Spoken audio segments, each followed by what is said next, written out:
again, everyone. I'm Gerry Strauss, and you are officially down with the 90s, the decade that brought you bright stars, brighter colors, even brighter clothes, and some of the best times of your life.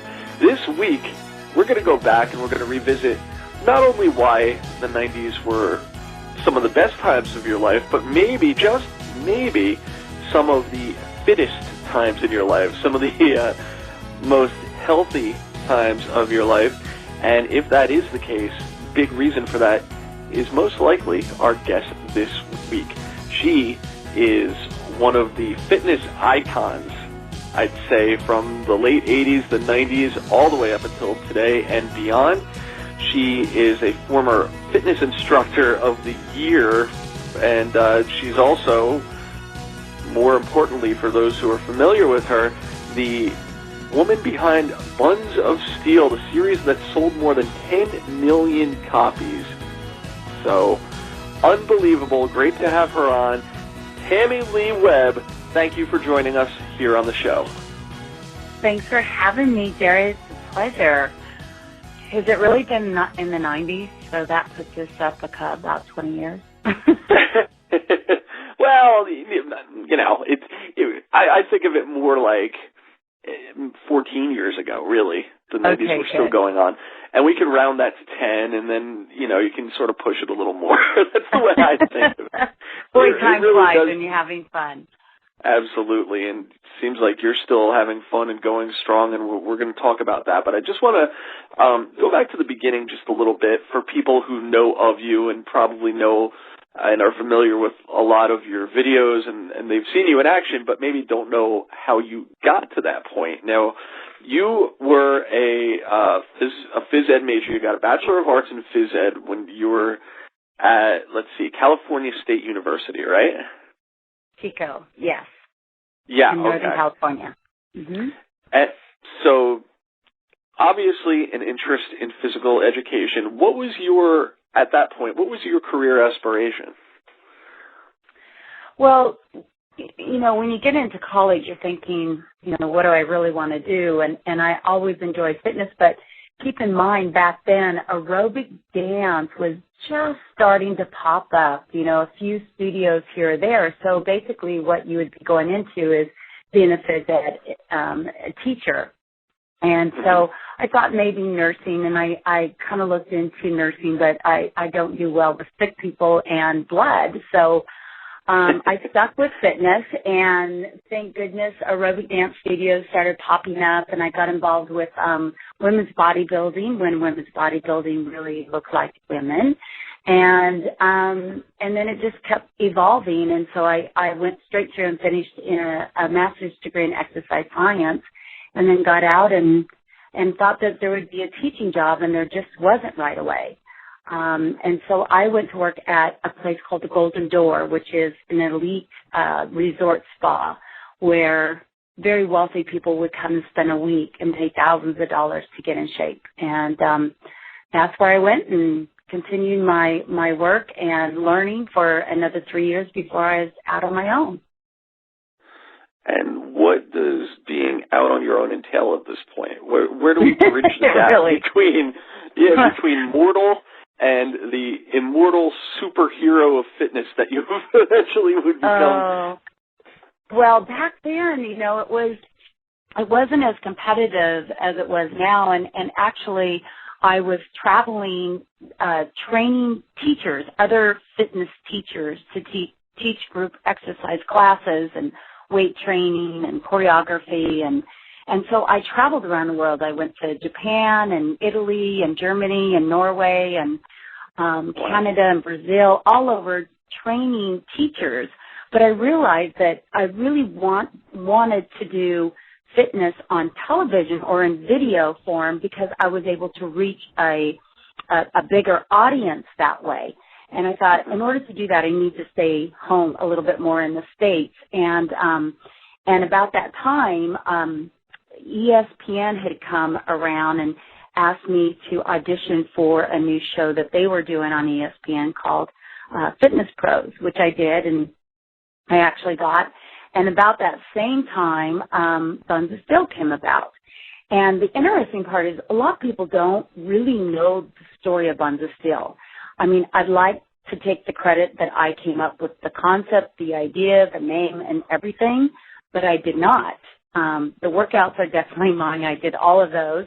But actually, it was a gentleman that at the time was in Alaska, and he had some clubs, and I guess a student of his once, or a member, said, "You've got Buns of Steel." And he thought, wow, what a great name.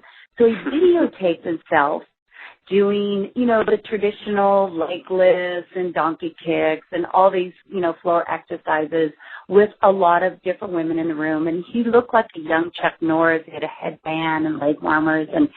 And so meanwhile, he videotapes it, gets it in video form, and starts to promote it, but meanwhile gets in trouble from the IRS because I guess he wasn't paying employee taxes. So he leaves the video with, I know, he probably doesn't appreciate me sharing that part, leaves the video with the guy and says, hey, if you can get this out there, I'll give you a percentage of it. So he leaves the country.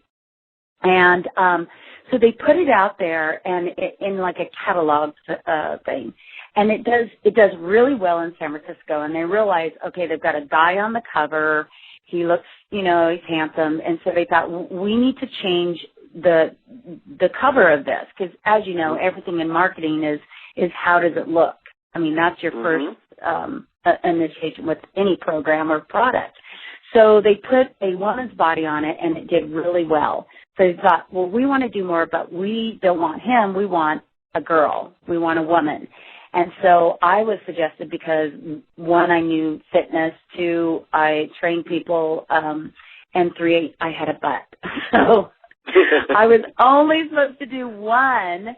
And the way that I set it up was basically I have all access to, or I have all rights to make sure that everything that goes in the program is my creations, and that the video box would have my name and my body on there, which it did. And so it did really well, and then they came back and asked me to do two more, and then it did well.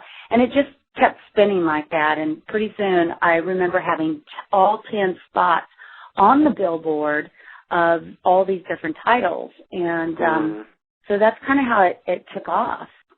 Wow, that's amazing. And whatever happened to the guy who came up with the idea? Witness the guy that protection, came up with the idea, well, his name's Greg Smithy. He eventually, came back and he's a millionaire. Thank you to my butt and body parts. I'm happy because he obviously was smart enough to come up with, hey, let's do something with that name. And, so he's, collects royalties and sits back and is so happy that he really doesn't need to do anything. He just needs to collect the royalties. Good for him. Pay those taxes. All right. Yeah. So let me just ask you, just to get a bit of a better time frame of what was going on here. Now, you had said that you had this inclination that you wanted to be on TV and then on video, and that's what brought you to ESPN and then to this. How common were fitness videos at that point? Oh, it wasn't common on. Jane Fonda had the #1 fitness video. Kathy Smith was out there. Denise Austin. So there was a few handful. There was Tony Little, Gilad, and I know all these people. They're all, other than probably Jane, people that I've had contact with. In fact, Kathy Smith and I are very good friends, and she was one of my mentors. And so, but we were probably, when I say we, being the Buns of Steel was at the time with a company called the Mare Group from New York, is that then we created the first infomercial that is really what launched it. So there are the Platinum or the Classic series, and then we went in to do the Platinum series. And the Platinum series, what we did is I invited two other professional instructors, Donna Richardson and Tracy York, to be on the video with me. And it happened to be that they were on ESPN with me at the time, too. So we worked really well together because we knew each other. We knew how each other operated, and we'd just gotten off a production where we had to come up with God knows how many fitness shows. So anyway, we did I think it was 5 videos together, and that's when we launched the infomercial, and it did extremely well. And then QVC had asked me to go on to promote, it was the classics. And I don't know if you know how QVC works, but it's kind of like, as long as people are calling in and it's selling, then they keep you on until the product runs out. So I was only scheduled to be on for I think 15 minutes, and within the first 5 minutes, the product was sold out. And I was off, and I thought, oh my God, what did I do? Was it bad? Or they're like, oh no, we're out of product. So it did extremely well, and I think at that time it was probably the most well-known one because we took ours to an infomercial, which is not what the others had done at that time. Yeah, that sounds like, just generally speaking, at that point, infomercials, you said yours was the first of its kind, or was it the first infomercial? Not the first of it. First, it was probably the first big fitness video infomercial. Okay. Gotcha. There are other things that were of exercise products, but not of a video. But still pretty groundbreaking. I mean, it just seems like you had a very sharp eye for trying to do things that are sort of in front of the pack, sort of innovative, on ahead of the trends, really, as opposed to waiting until everyone has done something before you hopped on it. And I think it sounds like that definitely benefited you in a lot of ways. Well, I'm definitely not a gal that says back and snoozes. I believe if you snooze, you lose, so you better go for it. And I think it was just a good timing of the right storm. It was the right combination of the marketing, everybody that was behind the product. So it's really not me alone. I mean, it takes a team of experts, and I'm just a part of that team. I happen to be the face of that team and the front of that team. And yes, those are my workouts. Those are, I created those and I put those together. And, but, think about the poor woman that said, wow, you've got Buns of Steel. I don't think she got anything from it. Yeah, you should probably send her a DVD. Grateful. Yeah, I have no idea who it is, but anyway, I mean, it was just the perfect storm and the right timing, and of course today there's dime a dozen. I mean, you can go on YouTube, online, and now I do a thing called Spiral Fit, which means the breath of life, and it's online streaming videos and workouts, and you can load me up and have me 24/7 and on your iPhone or on your television or whatever. I mean, the technology today compared to what it was back then, and I always say is people started emailing and calling me going, my Buns of Steel is my favorite video, and I don't have a VCR anymore. I need it on DVD.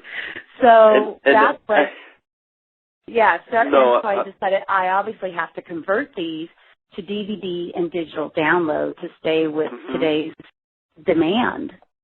And I'll tell you, this is how I became familiar with you, probably about 10 years ago, because I hadn't been familiar with you, no knock on you, just didn't actually own any fitness videos, quite frankly, until I met my girlfriend, who is now my wife.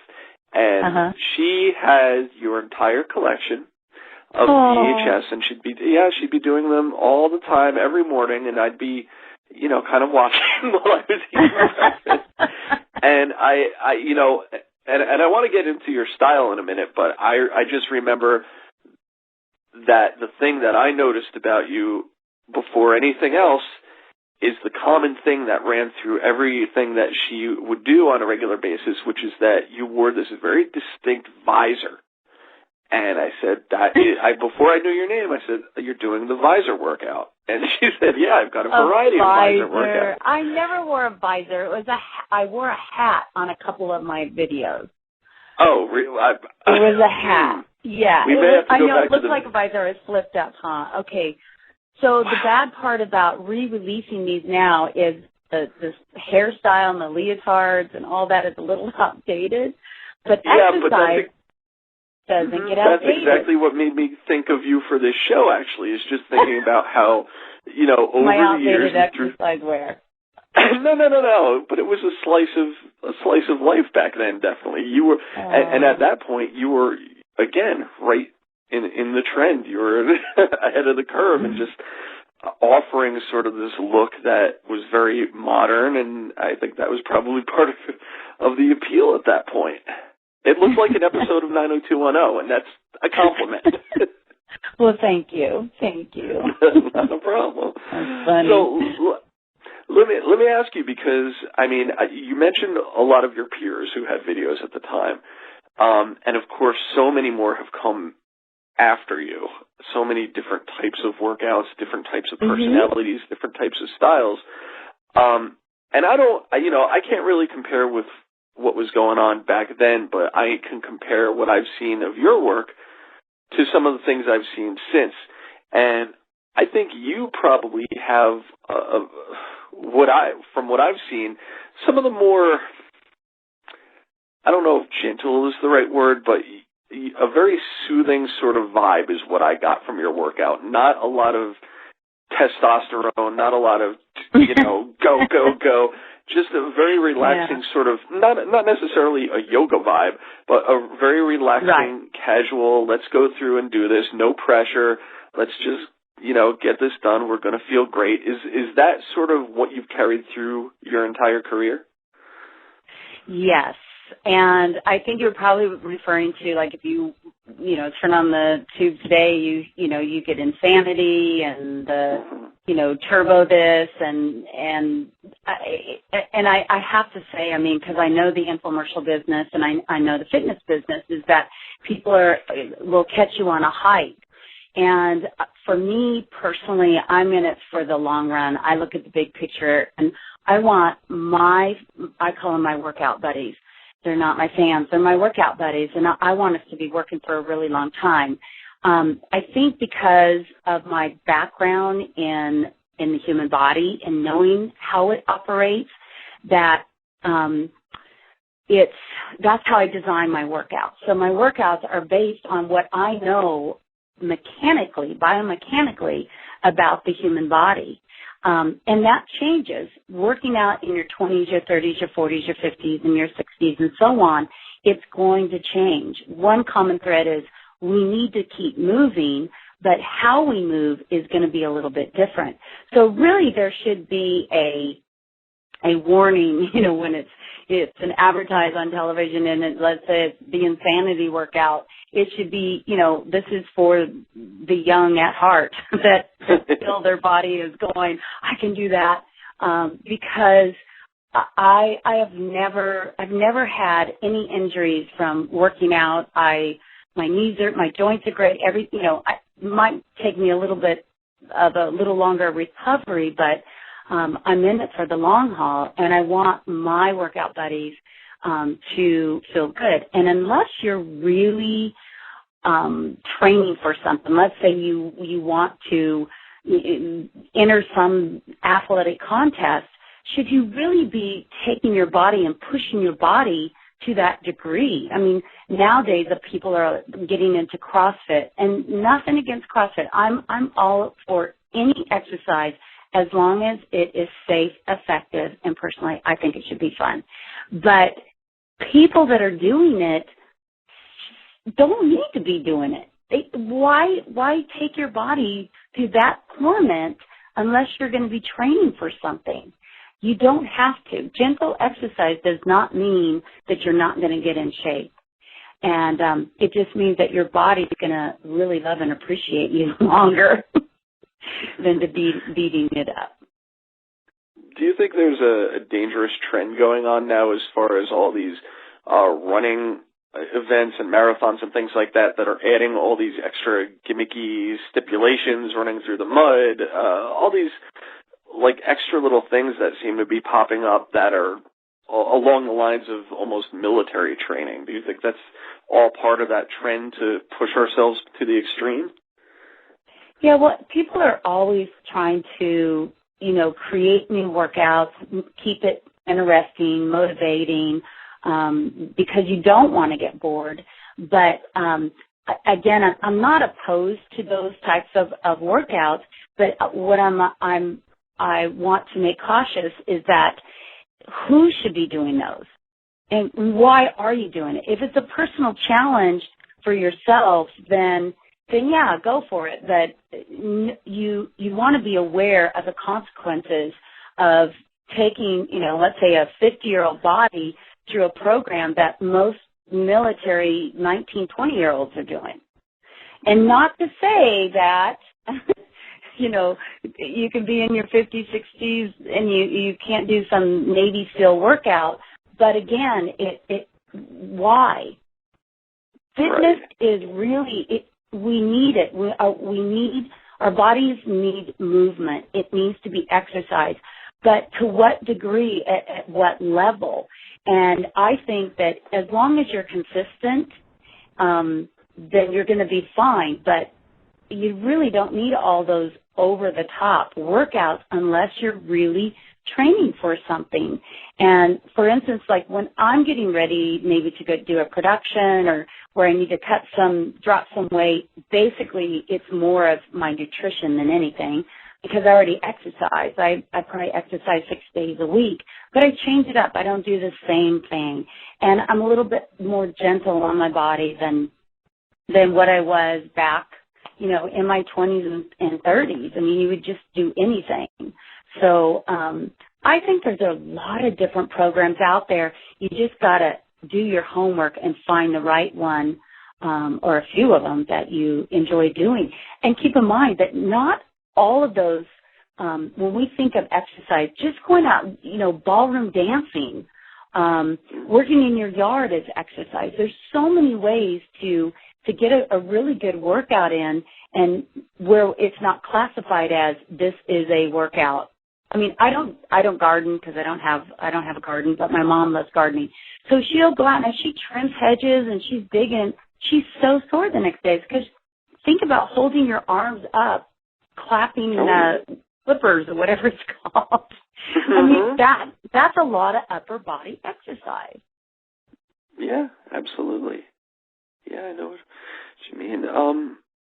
So let's go back to your Buns of Steel. Now, so you create this enterprise, this mammoth movement in fitness that skyrockets you to this iconic status that lives all the way to today and beyond.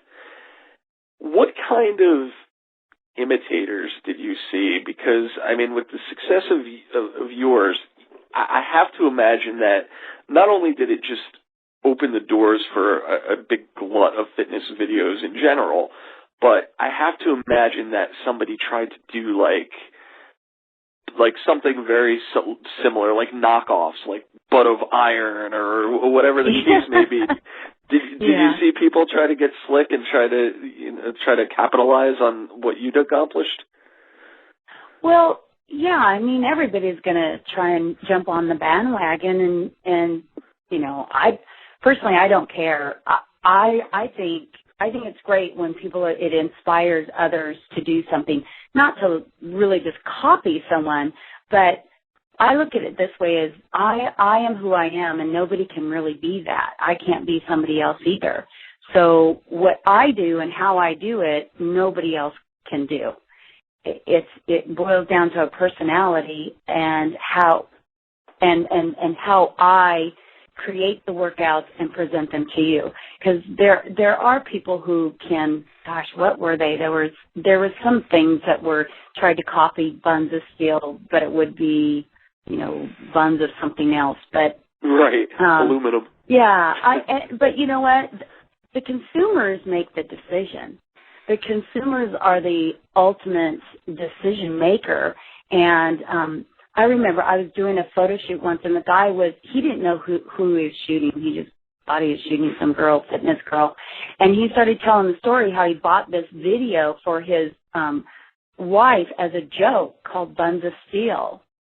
And we're all kind of giggling, and he goes, and it turned out she loved it. Do you know her? I'm like, really, dude? But it kind of started off as a joke, and then more and more people caught on. I mean, in colleges, I would get letters from girls saying, we have Buns of Steel night, we have Abs of Steel night, and they all would get together and share their videos, and yeah, it became a pretty big phenomenon. And when I asked people, I said, well, what was it about it? And the things that came back to me were, you made it feel like you were right there in the living room with us. Like you just talked to us as you were our personal trainer right there. You weren't yelling and screaming at us. You weren't, calling the body parts silly names. You really knew what you're doing, and I actually learned something from it. And, of course, the other one is I got results. I got results from that. And so what's happening now is that years later, whatever years we decided this was now, is that about people are 5. remembering, yeah, but we're down to 5 now. They think back and they go, what was I doing when I was in the best shape of my life? Oh, yeah, I was doing. And so they will email me and say, I'm looking for, I have 22 titles, 22. And they're trying to describe it. You were wearing that. I'm like, oh, my gosh. I can't, but they want that particular one because that was the one they got in the best shape of their life. Now, granted, not that it will help them again. However, you're probably, 5, 10, 15 years older. And at this time now, there's some other changes that are going on in your body. And I always tell people, honestly, fitness, you need it. But if you don't incorporate a good nutrition program along with the exercises, you're just not going to get the results that you're really looking for. You've got to incorporate a good nutrition plan. I'm going to ask you an ugly... Oh, I'm sorry. I'm going to ask you an ugly little question now, so don't get mad, but I got to ask. Do you get, teenagers who contact you and say, my mom used your stuff and I'm interested also? Okay, so I have quite a few stories, but so the G-rated one is yes.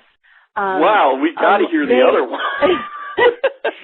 I will have, daughters say, hey, my mom used to work out with you all the time, and I remember watching her. And I do have a lot of mother and daughter teams, that are doing it still. Or I like to joke when someone says, oh, yeah, I go, yeah, you probably your grandmother would remember me. You probably don't. But they're like, no, my mom worked out with you all the time. I used to watch her, and now, I need to get in shape. But one time I got a letter from a young boy who was, I think he was 14, and he was trying to be very, very polite in the letter. But he wanted to know if I would take a picture in my underwear and send it to him. And as long as he was polite. And I'm like, okay. And usually I just totally ignore stuff like this. And I responded and I said, first of all, please, because he had said, my mom worked out with you all the time, and you were her favorite fitness person. And it started out that way, and I thought, oh, this is going to be a really nice letter until it got to that. And I responded and I said, please thank your mom for, working out with me. I so appreciate it. And I'm sure you're a very nice young man that shouldn't be asking women to take any pictures in their underwear. And I just made it very, please, thank your mom, and left it at that. And 2 days go by, and I get an email from his mother apologizing. Oh, he got caught. Oh, he got caught. And she was so embarrassed, and she said, I am so embarrassed. I cannot believe that he did that, ever asked that of you. And for his punishment, you will be receiving an email of an apology. And his punishment is he has to mow the lawn in his underwear for the next week. And sure enough, the next day I get an email from him apologizing, and then he says, P.S., the lesson learned is not to let my mom on my computer. Well, there you go. At least he got something out of it. So just for our listeners, just to recap the important part of this story now, this young boy basically sent you a letter, not necessarily a proposition, but asking for a picture of you in a state of near undress. And you were still nice enough to write a letter back to him. Ladies and gentlemen, if not the most influential fitness video instructor, celebrity, icon, whatever, certainly the nicest, Tamilee Webb. Wow. That's a great story. Well, he was a young guy, and he was as the letter started out, he was very, very sweet and polite, and then it was just that part. And he never used any, bad words. It was just that part. But it was kind of funny because he really made it a point of saying how, important that my workouts were to his mom, and she loved all my videos. And I was thinking that he was going to ask for one for her instead of asking for a picture in my underwear. But so I don't know what inspired me to write back. But anyway, it all turned out well. I'm sure he doesn't do that anymore, or at least has a pass on his computer. Who knows who he's writing to now? Yeah.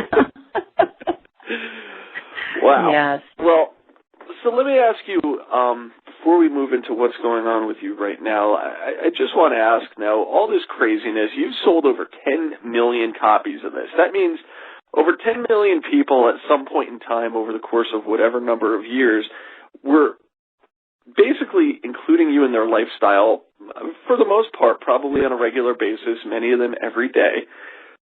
Did you at any point begin to feel the suffocation of any, like a celebrity sort of lifestyle? I mean, people recognizing you in public, and did you have to go through that sort of time when maybe you were really hot and people were really after you? Back in the day, maybe, but, I'm lucky if anybody recognizes me today. In fact, I was in Nashville a couple of weeks ago for the Country Music Festival, and I was at the baggage getting my bags, and this young girl grabs her bag, and she comes over and she goes, "Hey, I just want to tell you I'm a big fan." And I'm thinking, oh, fan of your Rascal Flatts, or, who are we going to go see? And I kind of looked at her puzzled, and she goes, "No, your videos." I'm like, oh, thank you. Because it's not as recognized, I think, today as it certainly was back in the 90s. But I think the funniest one was where I was bent over in an airport. The reason I was bent over, I was getting something out of a bag, and this guy comes up and says, "Hey, I just want to tell you how much I love your Buns of Steel." And I'm thinking, okay, I was bent over. Did you see me before bent over, or was it that part was just sticking up there and you recognized it? And you were like, well, I've seen that before. Yeah. So definitely recognized a lot during that time. And what I learned was, I'm generally very nice. It's hard to catch me on a bad day, but, I'm a farm girl that grew up in Northern California, 3 brothers, and I just was always taught to, be kind to people, and so I always made an effort to always take time to talk to people, because I also felt like I could learn something from them. Like, I want to know, why do you work out with me?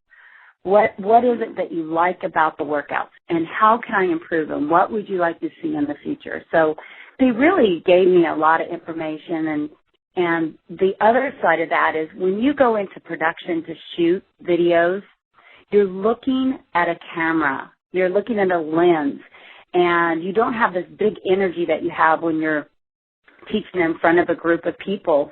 So the energy level is really, it's quiet on set. You've got, people maybe behind you.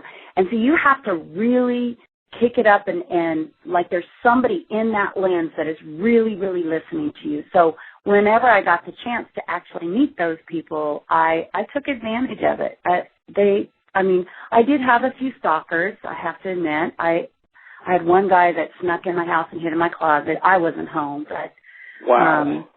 Yeah, that was a little scary. I had another guy, I'm at a stop light, and he gets out of his car, knocks on my window, about scared me to death.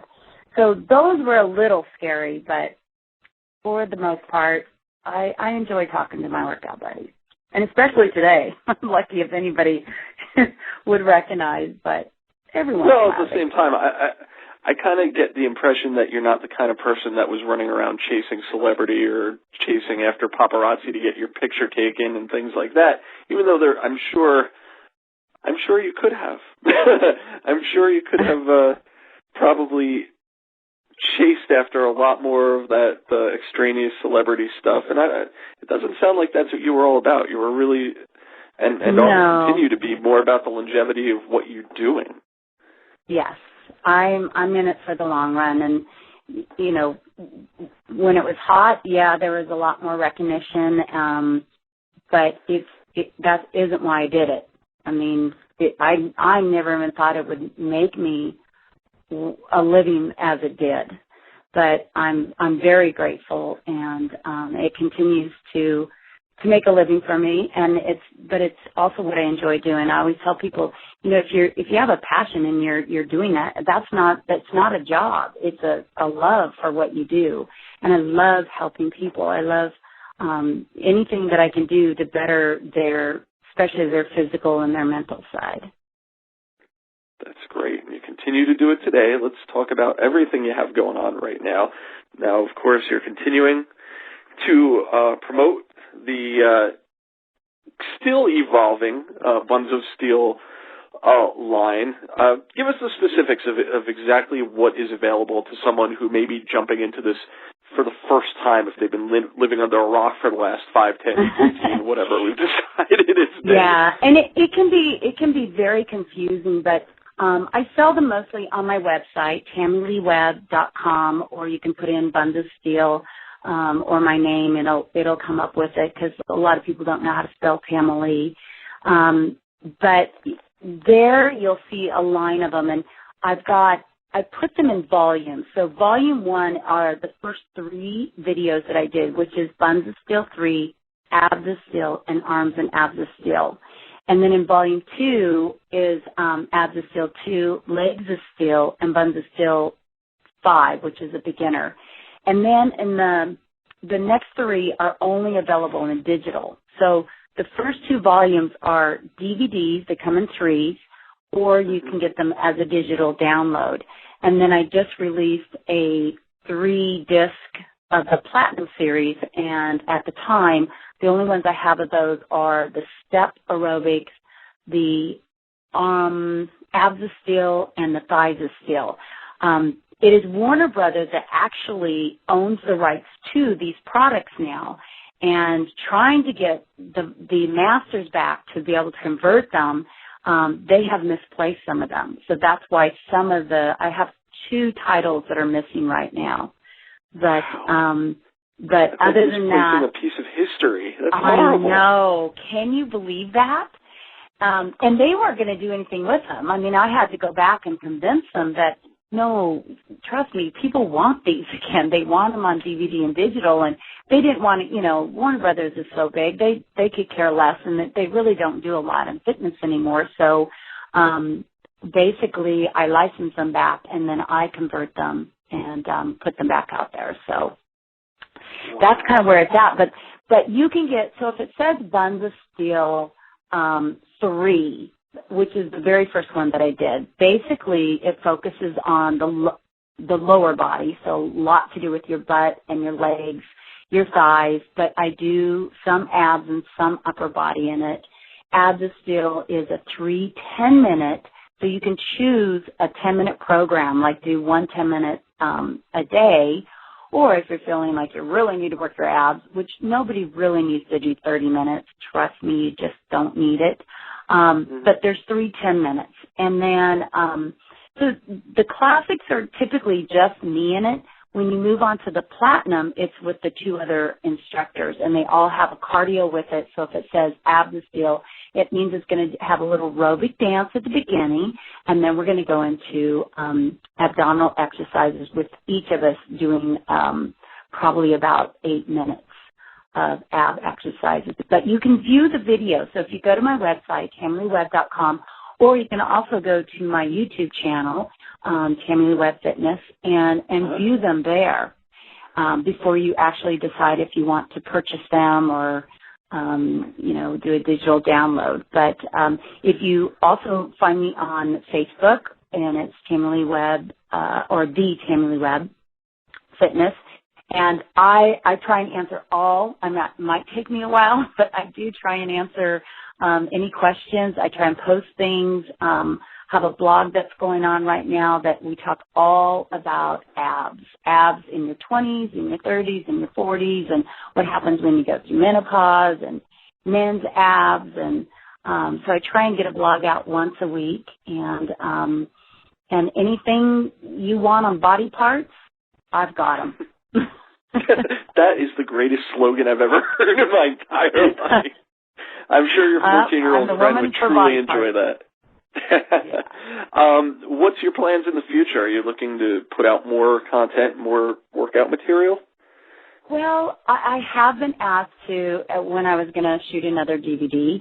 I've been busy with SpiroFit because I go up once a month up to LA and I shoot 3 shows. So on SpiroFit.com, you can go there. It's a subscription base, and you can work out with me, 24/7. And the great thing about that is my dog, I have a little rescue dog that's a tripod, and she's on set most of the time with me on my workouts on SpiroFit. But I probably will eventually go back in and do some more. I've been asked to go back into a college situation and be a professor and start teaching again, which I am probably going to do in the fall. But yeah, as long as people keep requesting it and want some, then I guess I'll be doing it. If enough people write in, do you think maybe you'd consider bringing back the hat? Because I think just seriously, sort of that cool. You're the first person that has said anything about the hat. Usually, and maybe it's just because the stuff that we happen to own, it's on all of them. So I thought that was your thing, but okay, Gerry, I'm going to send you the other ones where usually my hair was up on top, like it looked like a pebbles, with like a spout up on top. Okay. We will get you some without the hats, okay? I believe you, but I love the hat, so no worries there. I think it could be a big retro movement. People are ready to embrace it again. But, okay. I'll consider it. Okay, thank you. That's all I ask. Your Twitter. Are you active on your Twitter? Yes, I'm active on Twitter. Usually whatever I post, my blogs or anything, they go there as well. Anybody tweets me, I will respond, and I'm not big on just saying, hey, I'm here or there. If it's not something worthy to share with you, then I'm not posting it. Like I'm not saying, hey, I'm shopping now at Bloomingdale's. I think the world appreciates that. Thank you. Yeah. I'm not a 24/7 Twitter, but I am definitely doing that. And Twitter and Facebook and YouTube and my website, and I still go around. I get some appearances and speaking, which I really enjoy, and usually my dog Izzy's with me. We do a thing called Buns of Steel, where I've done little workouts with people and their dogs. So I'm a big animal activist, so we do a lot of work there too. Great. All right. Well, Tammy Lee, one of the great innovators, certainly, one of the great icons leading us to greater fitness. And I think, as you've said many times during this interview, you're in it for the long haul. You continue to prove that you're just as dependable and effective and results-oriented as you've always been. I think that people who've known you and people who maybe are learning about you, maybe in this interview for the first time, have learned that you're definitely someone who can help them get to where they want to be without feeling harassed or intimidated. Yeah, I probably won't be yelling at you, but I can make you feel guilty. So you're like my mom. Fantastic. Yeah. Well, so don't be sitting there on the sofa just watching. You better be up and moving with me. Yes, ma'am. I'll go to my room now. So great. Tammy Lee, thank you so much. It's been great to have you here down with the 90s once again. And thank you for joining us. Any last words for our listeners? My pleasure, Gerry. It was a pleasure chatting with you. And if anybody has any questions about the product or for myself, they can, either tweet or go to Facebook or my website, and I will definitely get back to you. So thank you for sharing me with your audience. I so appreciate it. And no problem. Be fit, Sharing is be happy, healthy, and fit, okay? Absolutely. You too. Thanks so much. Thanks to everyone for listening. We're going to see you next week right here on Down with the 90s.